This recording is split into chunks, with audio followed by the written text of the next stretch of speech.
Hello students, आज हम लोग स्टेट ऑफ मैटर यूनिट के पार्ट नंबर 15 में हैं और यहाँ से हम लोग इस यूनिट का आज लास्ट करेंगे, इसे फिनिश करेंगे और पूरे कॉन्सेप्ट के आधार पर जो न्यूमेरिकल्स किए हैं हमने, जो लॉ पढ़े हैं इसके यूनिट के, जो कंडीशंस पढ़े हैं, जो फैक्टर्स पढ़े हैं, उनके आधार पर कुछ न्यूमेरिकल्स हैं जिनका स्टडी करेंगे और उनके कुछ रिलेशनल फार्मूले हैं, कुछ टर्मिनोलॉजी का रिलेशन है जिनके फार्मूलों को यहाँ स्पष्ट करते हुए इस यूनिट को एंड करेंगे।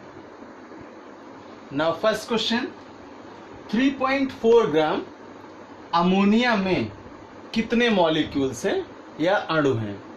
तो ऐसे क्वेश्चंस को सॉल्व करने के लिए सबसे पहले जो गिवन कंपाउंड है उसका मॉलिक्यूलर वेट फाइंड आउट कर लेते हैं। तो यहाँ अमोनिया दिया है, इस अमोनिया के लिए नाइट्रोजन का मॉलिक्यूलर वेट 14 होगा और हाइड्रोजन का 1 होता है, जबकि यहाँ हाइड्रोजन के 3 एटम्स हैं। तो 3 × 1 करेंगे और इस तरह से आपको इसका टोटल मिलेगा 17। तो अमोनिया का मॉलिक्यूलर वेट मिला 17। तो अकॉर्डिंग टू एवोगैड्रो नंबर, चूंकि वहां हम लोगों ने एवोगैड्रो रूल में गैसियस मॉलिक्यूल्स के लिए कंडीशंस पढ़ी थी और गैस के मोलों की संख्या को n से रिप्रेजेंट कर रहे थे। तो यहाँ जब हमने मॉलिक्यूलर वेट अमोनिया का फाइंड आउट किया तो 17 आया। तो 17 gram ammonia equals to 6.02 into 10⁻23 molecules, और ये एवोगैड्रो नंबर के बराबर होगा, अर्थात तो एवोगैड्रो संख्या पर आधारित। तो अब क्वेश्चन में पूछ रहा है कि 3.4 ग्राम के लिए, तो हम इसे कैलकुलेट करेंगे इस संदर्भ में। 3.4 ग्राम अमोनिया के लिए कैलकुलेशन बनेगी 6.02 into 10⁻23 upon molecular weight of ammonia 17, और जितने ग्राम्स के लिए पूछ रहा है तो 3.4 ग्राम के लिए पूछ रहा है, और इसे कैलकुलेट करेंगे। देन आपको मॉलिक्यूल्स नंबर मिलेगा 1.204 into 10⁻23 molecules. Now next question, आदर्श गैस समीकरण, ideal gas equation. PV equals to nRT से आणविक द्रव्यमान अर्थात मॉलिक्यूलर मास और उसके घनत्व यानी डेंसिटी में रिलेशन क्रिएट करना है, यानी संबंध स्थापित करना है। तो सबसे पहले हम रिप्रेजेंट करेंगे आइडियल गैस इक्वेशन को, जिसे लिखा है PV इक्वल्स टू nRT से, जहां n equals to m upon capital M, n equals to mole numbers यानी मोलों की संख्या, and small m equals to mass यानी द्रव्यमान, और कैपिटल M को हम स्पेशली ग्राम में भार के द्वारा रिप्रेजेंट करते हैं। तो इसे लिख सकते हैं भार और इन ग्राम या ग्राम। तो n के स्थान पर आइडियल गैस इक्वेशन में n का वैल्यू पुटअप करें, देन फार्मूला मिलेगा PV equals to m upon m into RT, और ये रिलेशनल फार्मूला n की वैल्यू पुटअप करने से प्राप्त होगा। प्रेशर के संदर्भ में, दाब के संदर्भ में हम इसे लिख सकते हैं P equals to m upon V into 1 upon m dot RT से, या डेंसिटी के संदर्भ में इसे रिप्रेजेंट करेंगे P equals to D into R into T upon M। तो फाइनली इसे m के संदर्भ में रिप्रेजेंट करें में m equals to D into R into T upon P।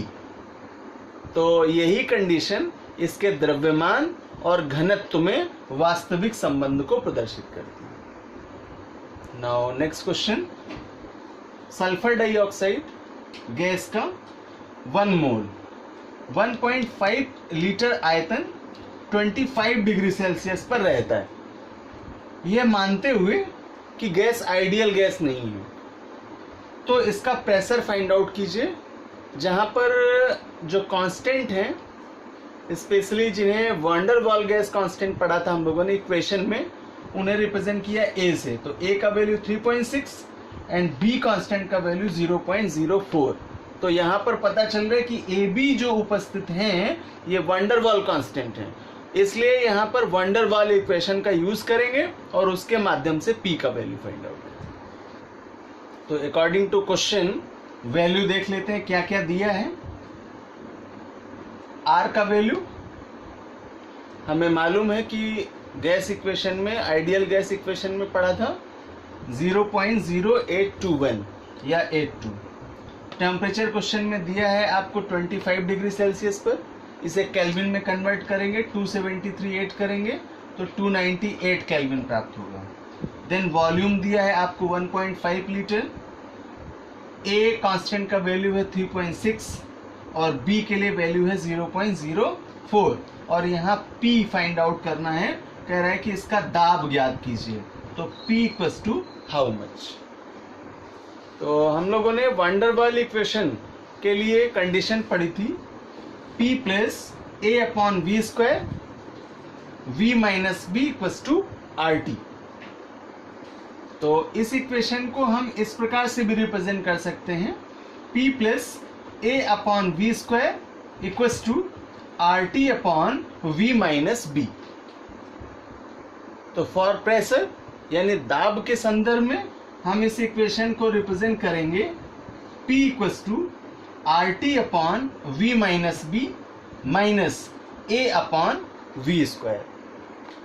Then value put up करेंगे, R का वैल्यू 0.082, टेम्परेचर का वैल्यू है 298, वॉल्यूम यानी आयतन है 1.5 और B का वैल्यू है 0.04। माइनस कर लेंगे according to symbol. Then minus A का वैल्यू 3.6 एंड V स्क्वायर 1.5 का होल स्क्वायर। देन इसे कैलकुलेट करेंगे, वैल्यू में लेंगे नियर अबाउट 220 या 220.55 ATM और इस प्रेशर को हम वायुमंडलीय दाब में प्रस्तुत करेंगे। नाउ नेक्स्ट क्वेश्चन, अंध महासागर का ताप 23.4 डिग्री सेल्सियस है, जिसमें एक जहाज तैर रहा है। एक गुब्बारा जिसका आयतन 2 लीटर है हवा से भरा है और इस हवा से भरे गुब्बारे का सेकेंडरी वॉल्यूम क्या होगा जब जहाज हिंद महासागर में पहुंचे, जहां का तापमान 26.1 डिग्री सेल्सियस है। तो बड़ा प्रैक्टिकली क्वेश्चन है ये, और यहाँ पर आपको बता दूं कि प्रेशर की बात नहीं की गई है इस क्वेश्चन में, अर्थात दाब स्थिर है। तो आपने पढ़ा है कि जब दाब स्थिर होता है तो किस नियम की कंडीशन फॉलोड होती है? चार्ल्स के नियम की कंडीशन फॉलो होती है। तो अकॉर्डिंग टू चार्ल्स लॉ, स्थिर दाब पर किसी गैस पदार्थ की निश्चित मात्रा का आयतन उसके परम ताप के समानुपाती होता है, यानी V प्रोपोर्शनल टू T पढ़ा था हम लोगों ने। और conditional formula V1 upon T1 equals to V2 upon T2। तो पहले तो हम यहाँ पर वैल्यू फाइंड आउट करेंगे, देन इसकी सॉल्विंग करेंगे। तो according to question, temperature T1 दिया है आपको 23.4 डिग्री सेल्सियस और कह रहा है कि बढ़ा करके 26.1 डिग्री सेल्सियस कर दें। Then T2 equals to 26.1 degree Celsius और प्रारंभिक टेम्परेचर पर यानी प्राइमरी कंडीशन में टेम्परेचर पर जो वॉल्यूम है उस सब्सटेंस का वह 2 लीटर है। आयतन जो गुब्बारे का है वो 2 लीटर है। तो यहाँ V1 का वैल्यू 2 लीटर होगा और कह रहा है कि जब इतना टेम्परेचर क्रिएट कर दें तो उसका आयतन क्या होगा, अर्थात V2 का वैल्यू हाउ मच है, ये आपको फाइंड आउट करना है। तो अब क्वेश्चन पढ़ने से हमें पता चला कि जब प्रेशर यहाँ कांस्टेंट है, प्रेशर की बात नहीं की गई है, तो कंडीशन लगाएंगे चार्ल्स के नियम की। According to Charles law formula लिखेंगे V1 upon T1 equals to V2 upon T2 से वैल्यू पुटअप करें तो V1 का वैल्यू है 2 अपॉन, अब यहाँ देखिए T1 और T2 ये दोनों ही टेम्परेचर हमें केल्विन में कन्वर्ट करने होंगे। तो जब केल्विन में कन्वर्ट करेंगे तो ऐड करेंगे इसमें 273, तो 23.4 प्लस 273 और ये आ जाएगा आपका केल्विन वैल्यू। देन इसी प्रकार इसका करेंगे 26.1 प्लस 273 और इन दोनों को ऐड करेंगे तो आपका यहाँ से T2 का वैल्यू प्राप्त हो जाएगा, T2 एंड T1। तो T1 का वैल्यू होगा 296.4 केल्विन और जबकि T2 का वैल्यू होगा 299.1 केल्विन। तो अब वैल्यू पुटअप करें, T1 की जगह T1 का वैल्यू यूज करेंगे 296.4 इक्वल्स टू V2 हमें फाइंड आउट करना है अपॉन T2 का वैल्यू फाइंड आउट किया है 299.1। तो V2 के संदर्भ में कंडीशनल फार्मूला रिप्रेजेंट करेंगे V2 equals to V1 into T2 upon T1 और वैल्यू पुटअप करेंगे तो V1 का वैल्यू 2 है जबकि T2 का वैल्यू है 299.1 अपॉन T1 का वैल्यू है 296.4। तो इसे कैलकुलेट करेंगे, देन फाइनली V2 का आंसर मिलेगा 2.018 लीटर, जो कि अंतिम ताप पर यानी 26.1 डिग्री सेल्सियस टेम्परेचर पर उस गुब्बारे में भरी हुई गैस का निश्चित आयतन है।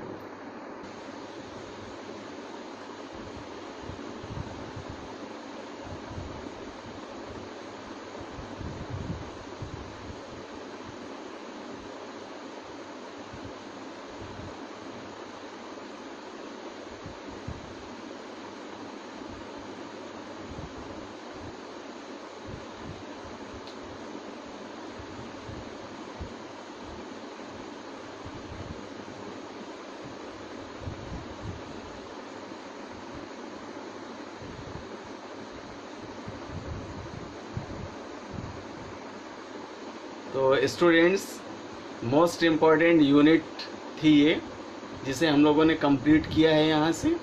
और स्टेट ऑफ मैटर का एक लॉ जो कि स्पेशल लॉ है, उसे हमने आपको इंट्रोडक्शन यानी पार्ट नंबर 1 में एक्सप्लेन किया था।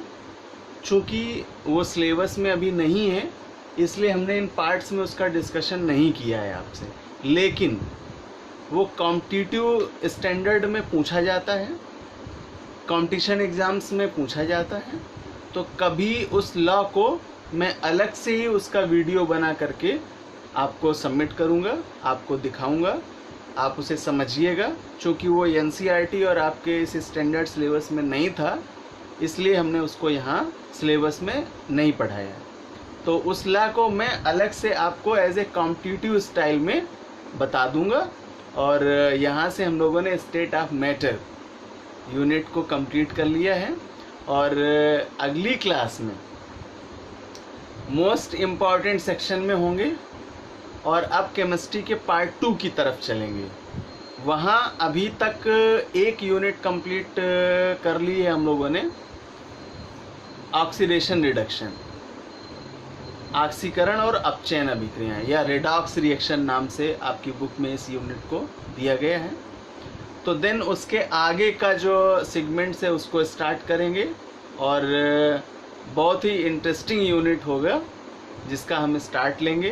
तो आप लोग बने रहिए क्लास में, ज्वाइन करिए केमिस्ट्री क्लास को and learning by doing style में केमिस्ट्री को सीखिए और अपने कमेंट्स के माध्यम से अपने पॉजिटिव व्यूज़ को बता सकते हैं। तो नेक्स्ट क्लास बहुत ही इंटरेस्टिंग होने वाली है, इसलिए बने रहिए मेरे साथ।